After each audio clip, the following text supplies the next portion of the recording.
Netanyahu और Biden के बीच जो भी बात होगी उसमें अरब देशों को लेकर एक बहुत ही खतरनाक फैसला भी हो सकता है।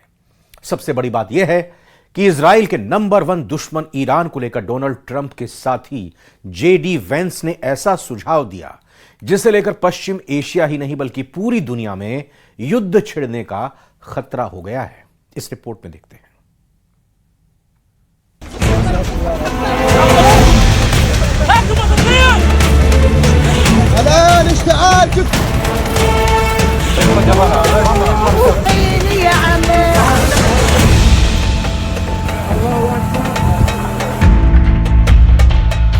एक तरफ गाजा में इजराइल का नया हमला हुआ है और दूसरी तरफ नेतन्याहू और गोला बारूद की डिमांड के साथ अमेरिका में मौजूद हैं।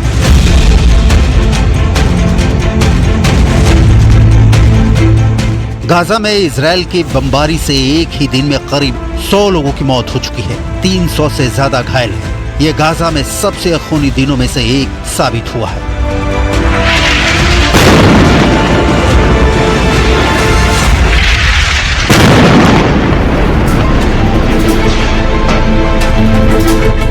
गाजा के खान यूनिस इलाके में न सिर्फ इजरायली वायुसेना ने बमबारी की, यहाँ पर इजरायली टैंक मार्कवा ने भी अंधाधुंध गोले बरसाए और नतीजा आपके सामने है। अपने परिवार के कई लोगों को खोने वाले अहमद समूर लाशों को उठा उठाकर थक चुके हैं।